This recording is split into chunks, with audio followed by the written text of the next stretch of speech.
தென்னாட்டுடைய சிவனே போற்றி திரு அண்ணாமலை மகாதீபம் இன்று மாலை ஏற்றப்பட்டது.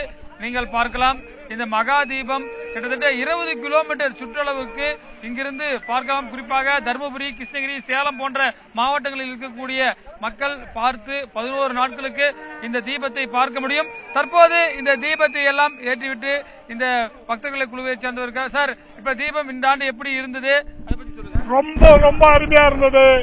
மகாதீபம் நல்லபடியா நல்லா இதுவா பண்ணிருந்தோம், நல்லா சிறப்பா செஞ்சிருந்தோம்.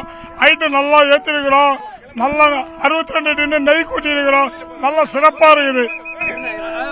இன்னும் எத்தனை நாளைக்கு இது வந்து பார்க்கலாம்? அதாவது நீங்க இன்னும் தொடர்ச்சியா 11 நாட்களுக்கு வந்துட்டு போவீங்களா? 11 நாள் திரும்பி வந்து டெய்லி புதுசா இன்னைக்கு போடுற மாதிரி டெய்லி 11 நாள் வந்து போடுவோம். இங்க நம்மளுடைய ஒளிப்பதிவாளர் நரேஷ் உங்களுக்கு காட்சிப்படுத்துறாரு.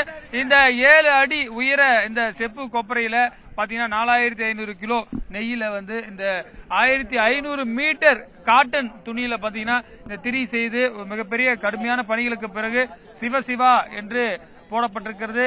சிவனே மலையாக, ஈசனாக வீட்டிருக்கக்கூடிய இந்த மலையில் ஜோதி பிளம்பாக காட்சி அளித்திருக்கிறார் அண்ணாமலையார். தொடர்ச்சியாக 11 நாட்களுக்கு இந்த தீபம் எரியும் என்று சொல்லப்பட்டிருக்கிறது. புதிய தலைமுறைக்காக ஒளிப்பதிவாளர் நரேஷுடன் ரமேஷ்.